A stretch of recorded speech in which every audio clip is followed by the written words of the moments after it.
All right, here we are. This is the pilot episode of the Builder's Block podcast. A little something I'm working on. I go by Modify. I'm here with my good friend, Jerry's Bush. What's up? What's up? What's going on, man? So we're going to talk a little bit about building and creativity, things that we like to build and create, stuff like that, making all kinds of stuff. So I've known you for a while. You're pretty big on the making of things. So take me through a little bit of how you became a creative person, like just as a kid. Okay. Man, my creative side starts really, really young. Mm-hmm. Well, yeah, I could tell you a story about the first creative project that I put together as a kid. Mm-hmm. When I was in elementary school, I think it was my third or fourth grade year. It's my fourth grade year in elementary school, and I had an idea to create a little comic book. And like hip hop was always something I loved, right? I always like MCs and rapping. Like Tribe Called Quest was my shit at the time, right? Mm-hmm, mm-hmm. So I was like, yo, man, like I want to do like something concerning hip hop, and I love the TV show Rugrats. Remember that show? Rugrats? Oh yeah, man, yeah. Rugrats was awesome. Everything on Nickelodeon was great. Yeah, she was fire. Yeah. So I did something called a Rug Raps, right? So what I did was I drew a whole comic book up. I had Tommy, Chucky, Phil, and Dill, right? And like they're all in this rap group. So I did a whole little narrative, like drawn into a comic book, and the whole story was about like Tommy and Chucky like going to this rap contest, right? So drew a whole comic book up, like made each panel, drew each panel, colored each panel, and then me and my homeboy, it was Jake. His name was Jake. We snuck into like the printer, the office, and like printed off like multiple copies of it, right?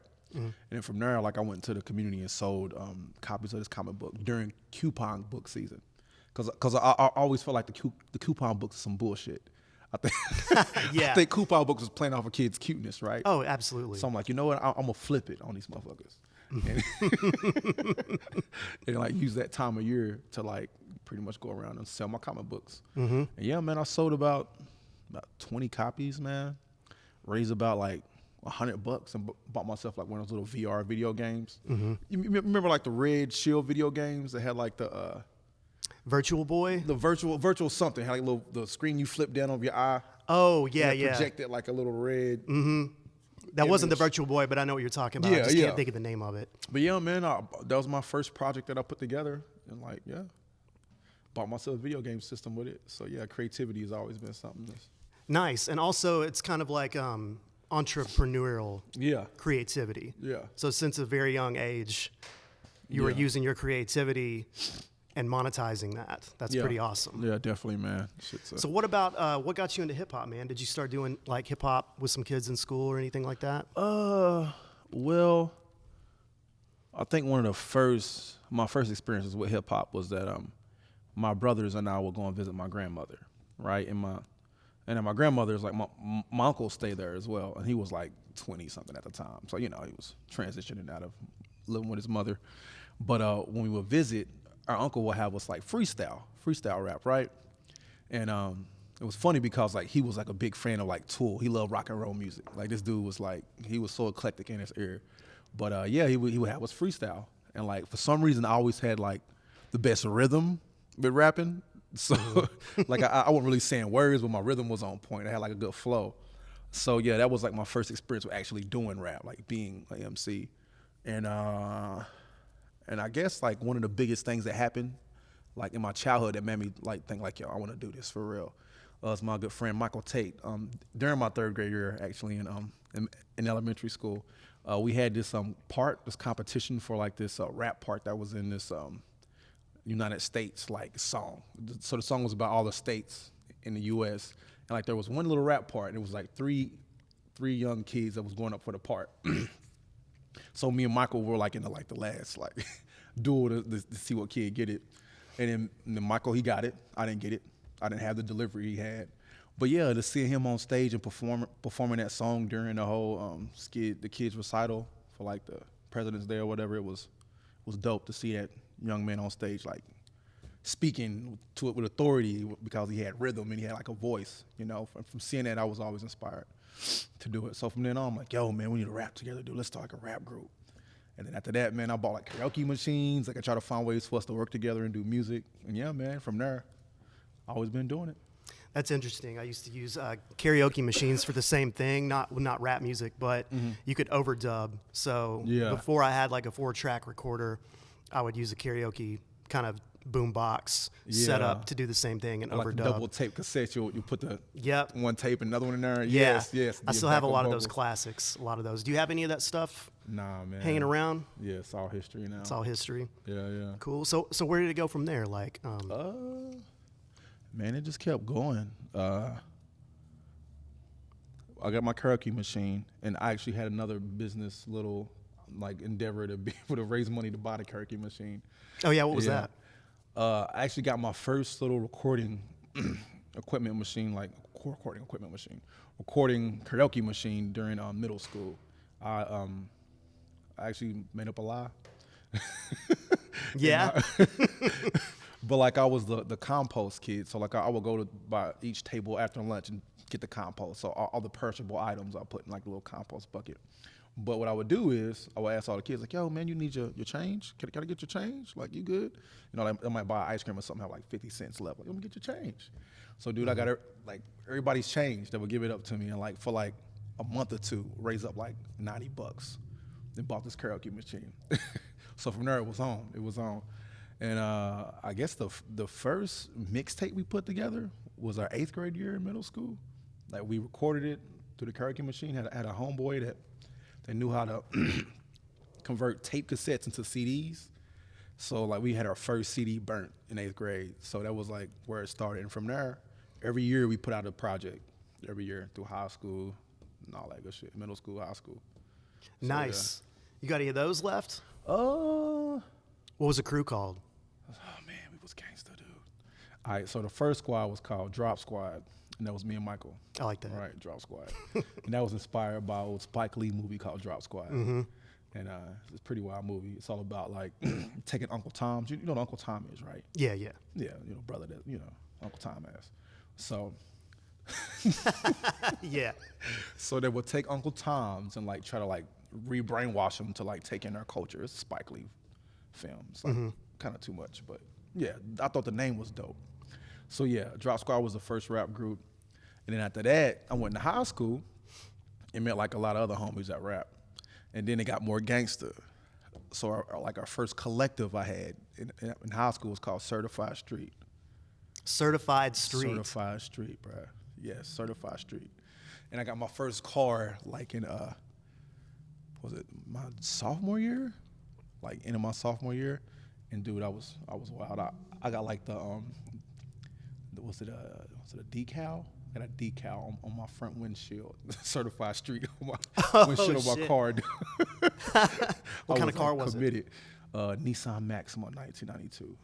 Nice. My first car was a Nissan Sentra. Dope. 87. 87. Old as fuck. Dope.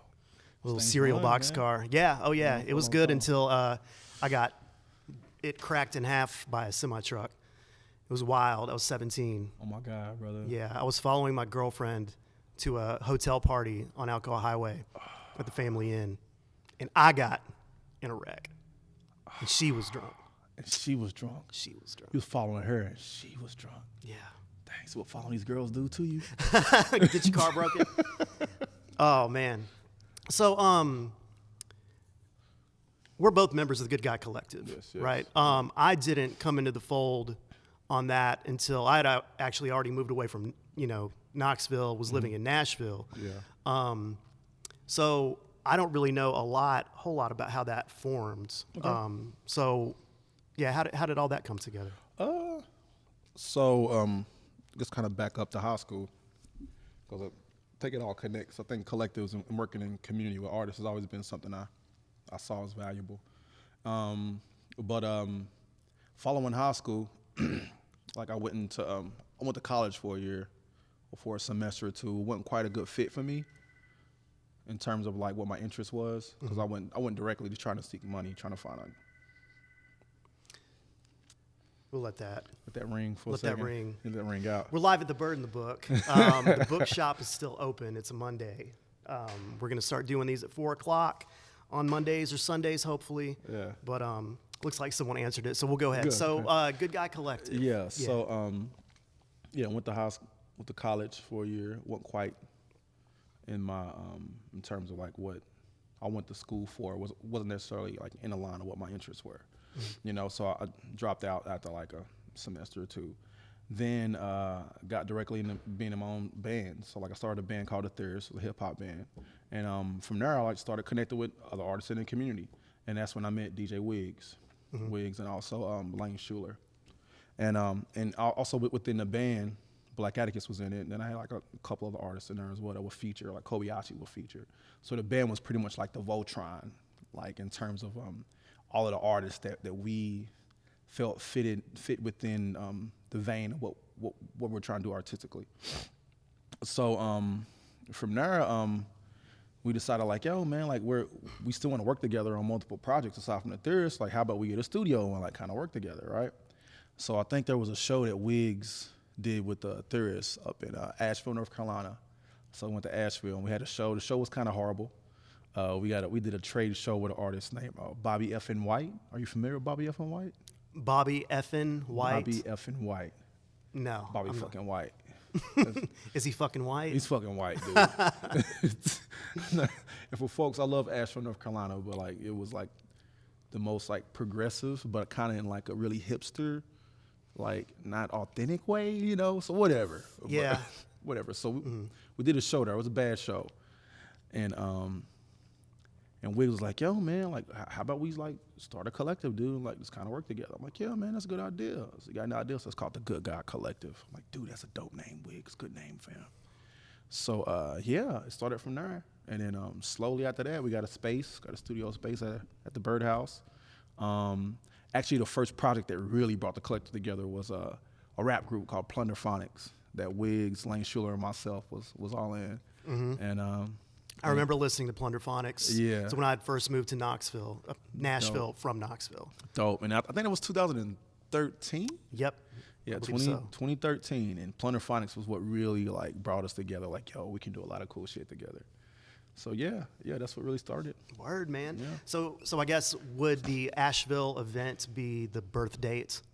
I guess so. The conception of the Good Guy Collective. Idea, We have to find out what that date is so we can start celebrating that shit. Sure we can. Get I bet a cake. I bet there's a flyer somewhere. If we go to Bobby F.N. White's MySpace page or something, we can find out what it's called. Give it up to Bobby F.N. White. Bobby F.N. White, man. Brought the collective together. All right. Bobby fucking White. Cool, man. So with the Good Guy Collective, what would you say it is to be a good guy? Wow, that's a really good question. I think to be a good guy, you got to be willing just to work in community with artists, you know. And I think as of now, we're more so of a brotherhood internally, you know. And we just kind of support artists in the community outside of the collective as well. So it's cool that we can identify like who fits within the at least the vision of what we believe a good guy is, you know, and we can support them whether they're in the collective or not. But yeah, it means that you're willing to work together, work in community, and also you're dope. You got to be good. Yeah, you got to be good at what you do. You got to be good at what you do, you know, and it's beyond music, you know. Like we have a lot of collective members that do other things aside from like making tracks. For example, you know, podcasts. So being able to build and create something with your creative ability. So that's what it's about. You got to see beyond just being on stage. I think that's what really makes you a collective member. So, cool. So let's talk about like Flight School a little bit. That's an event that I believe you created for the Good Guy Collective, or it was collectively created. Yes. I think it was one of the coolest programs or events that we started. That actually came from so Wiggs actually moved to Nashville. To live with me. Yeah, to live with Modify. Yep. And Wiggs was coming. He'll come back from time to time to visit his girlfriend here in Knoxville. So one weekend he was back in town, and I was like, "Yo, man, like we should like get a showcase together and do something that's like a regular event, you know, and have Wiggs come and spin and like have something that's consistent."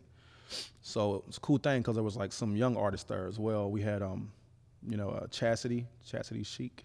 She was there. Also Benji's 3 Hours was recording his first album at the time too.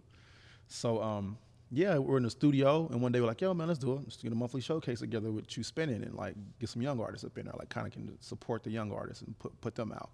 It's like, cool, man. So we decided to just come up with a concept for like, okay, how can we put artists in the forefront and support them? So that's where Flight School came from. So Wiggs like kind of drew up the layout for like the event, you know, because Wiggs is like a really articulate dude. He's really good at just like, Yeah. you know, like figuring out like how to connect dots. That dude is just Oh, absolutely. yeah. But yeah, we sit down and drew up the idea for the show, and it's wild because like it started out as just a showcase, like presenting artists in the community, and over time it slowly like morphed and became more and more and more, because we realized like the concept of Flight School was all about like evolving and flying out of your comfort zone, you know, and also it's a playoff of the birdhouse, you know, so like how do you learn to fly at the birdhouse, you know? So it was a community showcase where we would have a featured artist every month, and pretty much the goal was for like the artists that will open up for him to get to the part, well, open up for the artist, the headlining artist, to get to a point to where he's the headliner. So it's like a slow rise of like experience and performance. And from there, we would try to do a show outside the birdhouse and like give them another step. So it was all about creating steps for artists to get outside of the community center, you know. But from there, it morphed because we realized like artists thought it was like, oh shit, I'm the dude. They got me on a flyer on a bill with me levitating. I'm the guy, you know. So it slowly morphed from that to like, yo, how do we like show these artists that they're actually supporting something greater than just them, you know? So Flight School became more of a community event that supported organizations and people that are doing like hands-on work. So our first Flight School show that we like shifted from just presenting artists to having artists support the community was a show we did called the Divine Feminine. So it was all about just uplifting the women in our community, you know, and just like paying homage to like what the roles they play, you know, in our community, and more specifically along the lines of like mothers and how like the mother is like a big attribute to everybody's life. Everybody comes from a womb, right?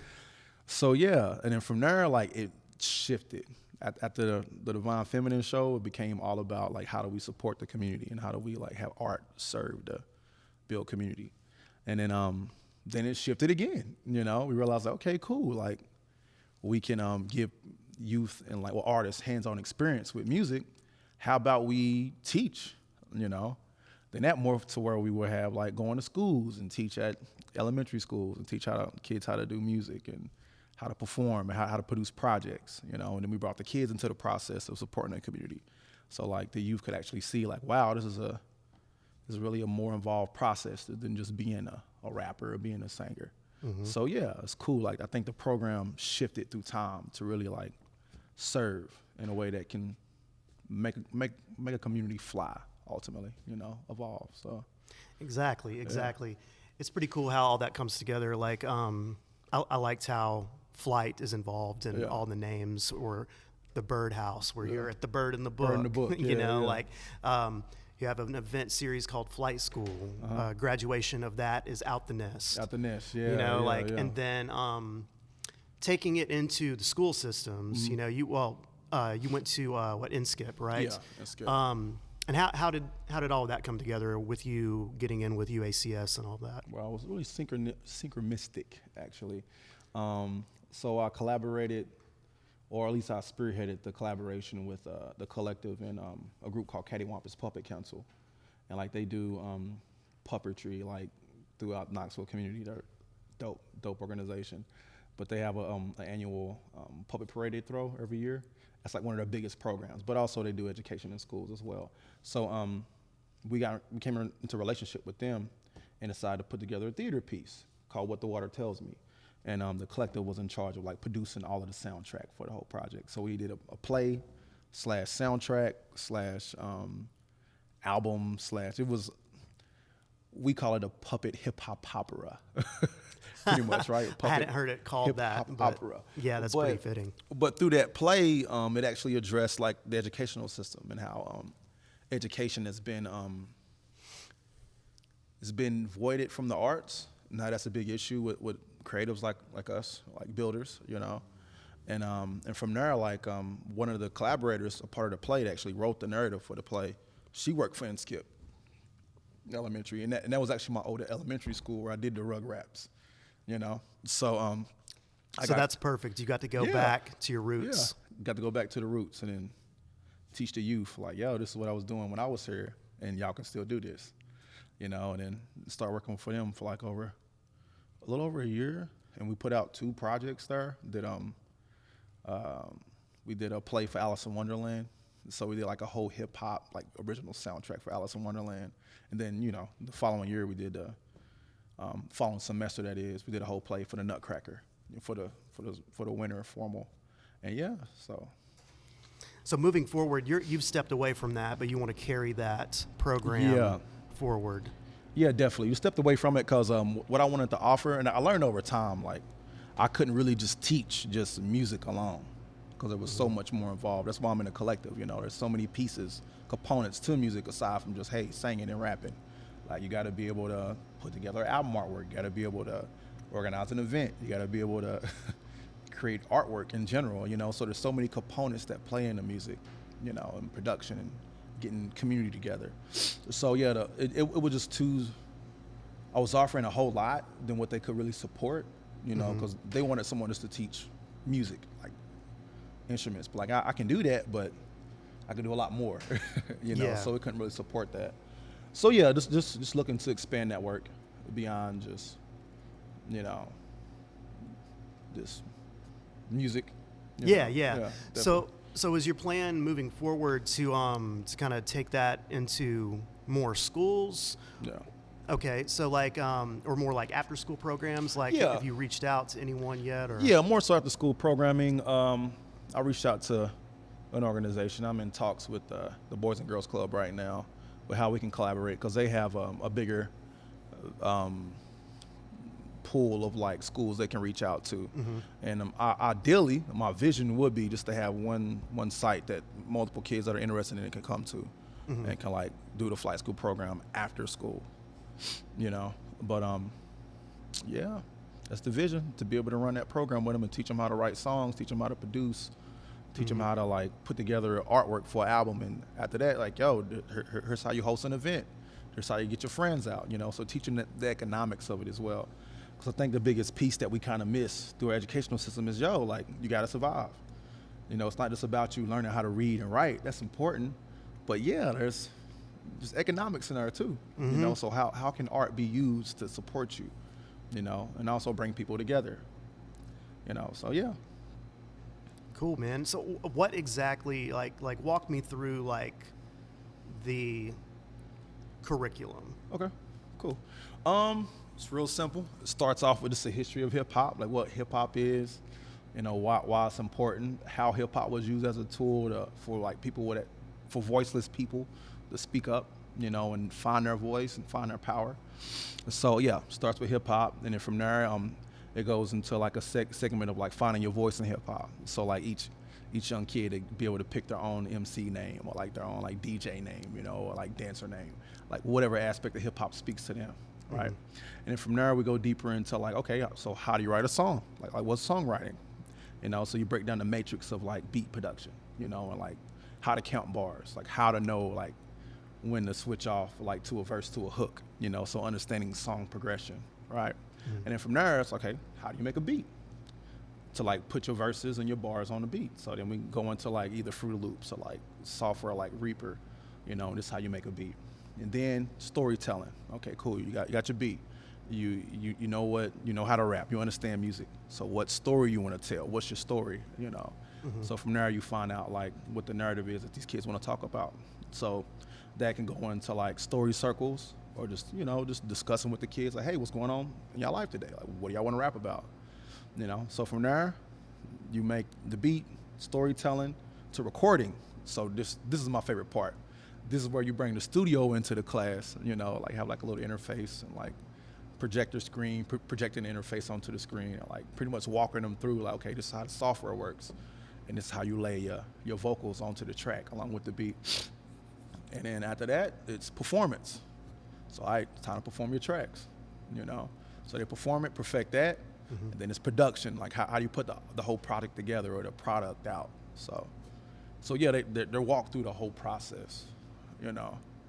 So yeah, it's typically the kids I work with at Inskip. I was there for 2 semesters, but I say after the first half of the semester, they can really get a grasp of like how to write, you know, and it takes like other half to really get them into like the recording and being a part of the process of putting the shit out. So putting the shit out. Putting the shit out. Putting the shit out. So ideally, man, would you like to be able to, you know, like at some point have like an in-house setup to where the kids can get more hands-on with it, you know, Yes. like actually do more of the production? Seems Yes. like you've definitely, you know, you've walked them through everything. Yeah. And I think the only thing left for them to do would actually be making the beats and Yes, actually doing it be themselves. recording it or producing it.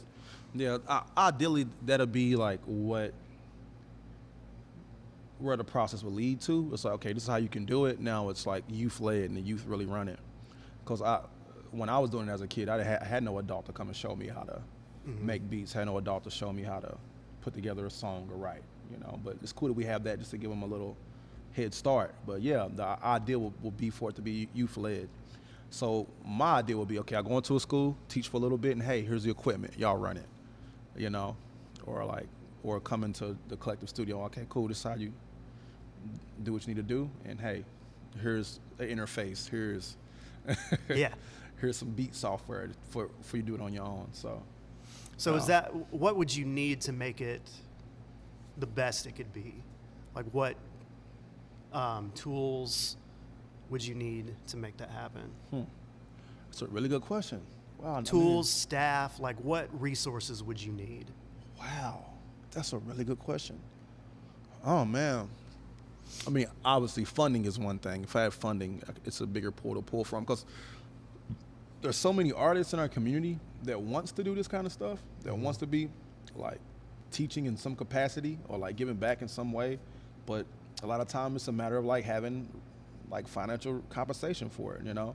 So if I had the financial resources to bring people in and like kind of coordinate that relationship between the youth and the performers, that I think that'd be extremely helpful. But yeah, just also having the tools for the kids as well. So if I had like interfaces I can give the youth, like, or like give a little studio to each school, like I think that'd be like definitely like a huge help with like making something like this work, you know? So if someone wanted to help, how would they reach out, or how would they?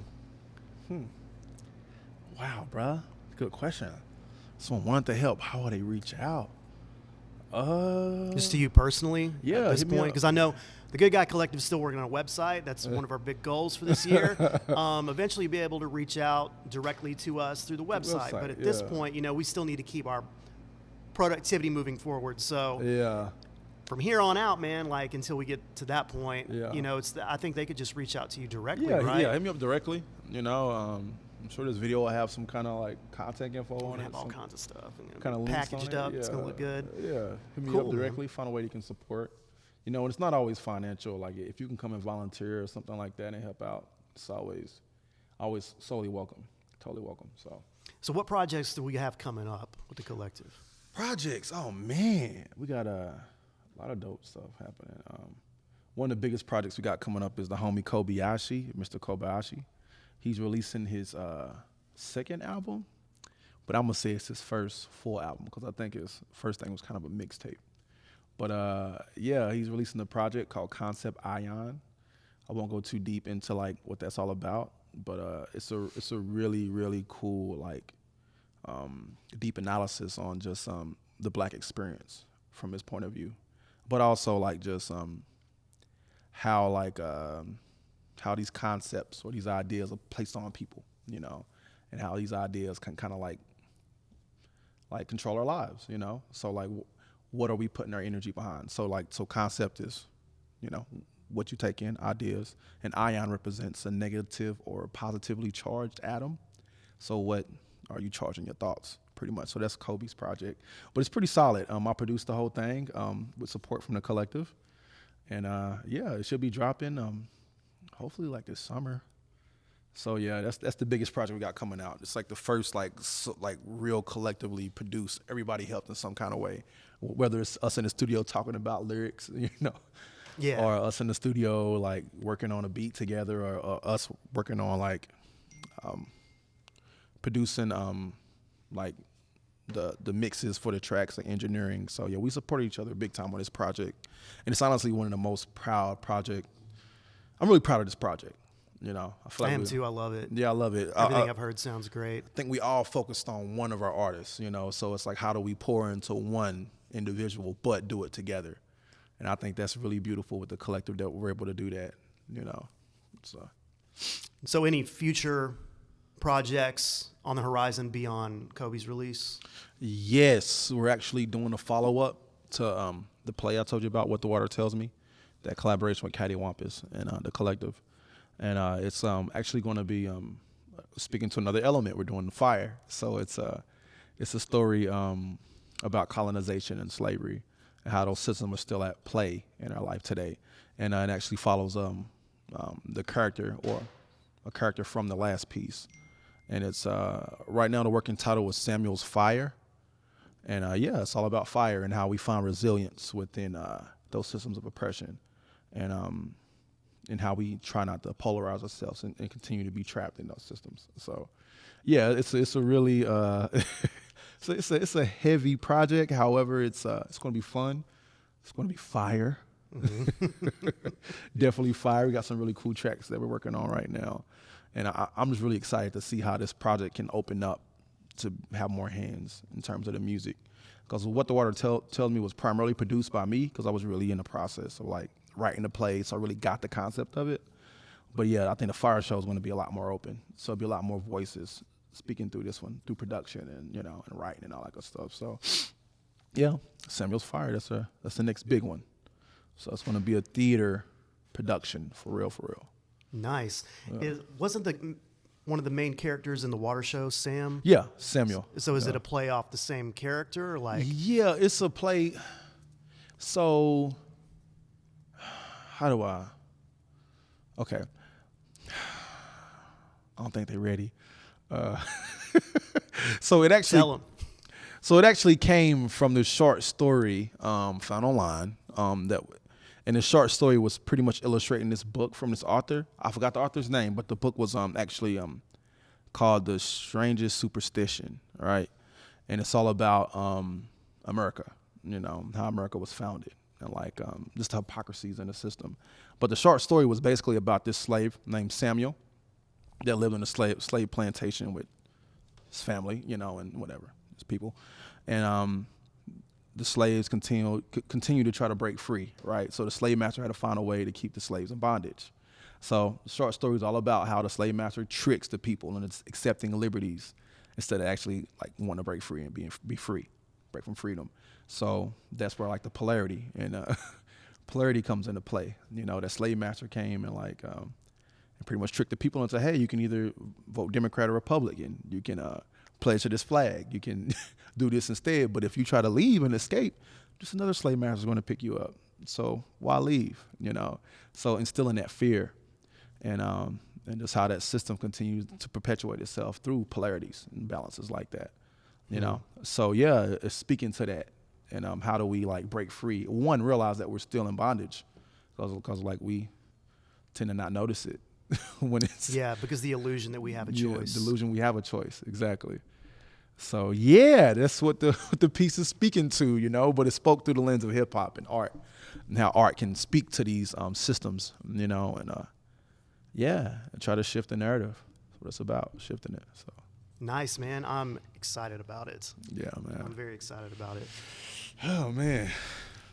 Well, cool. This has been the first episode of the Builder's Block podcast. Nice. More to come soon. Jarius, my brother, one of my best friends. Thank you for coming on and being the pilot guest. Thanks for having me. How can people find you, man, and check out more of your work? Yeah, just look me up on Instagram, on Facebook. You can find me on Instagram, j.bush, and the S is a $, you know. But yeah, j.bu$H865 Instagram. Facebook, you can find my artist page, j.bush on Facebook.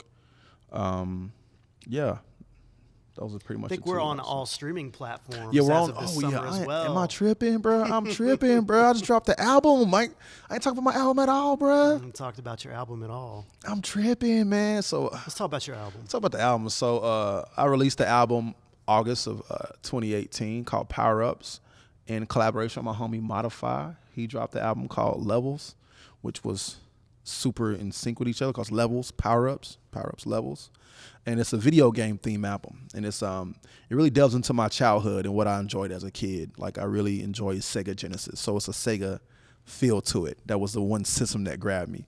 But just through that joy of video games, it kind of showed me in a real subliminal way of how reality is similar to that. You know, like for like a lot of like as I grow, there's always some kind of obstacle or some kind of boss that I'm like battling with internally, you know. And but also like there's obviously a system at play, you know, a video game system. So that the album was just a metaphor for that, like what systems are at play to keep us like not aware that we're in a game, you know. So yeah, the whole album just delves through different things happened through my childhood and just how I ultimately overcame those and just aware that I'm in a game, why am I tripping? So yeah, that's what Power Ups is all about. It's finding the power through all of that, even though you're in a system. And yeah, you can find it on all streaming platforms. One of my songs I think is really catching some steam right now is No Peanut Butter. So check it out as I drink a peanut butter beer. It's kind of empty now. But yeah, that's one of my biggest songs from that project. I think it's going to catch some more steam. But yeah, J.Bu $H on all streaming platforms. Look up Power Ups. Yes. Power Ups, all streaming platforms. All right, man. I think that about wraps it up. I want to thank the Bird in the Book for having us. It's a new bar out here in Maryville, Tennessee, on 5 Points on East Broadway. Come check us out. It's a really cool spot. We'll be doing the podcast from here moving forward. So, yes. Bush, once again, man, thank brother. you. Thanks for having me, man. All right, man. We'll talk to you soon. Yeah. 'Cause I am.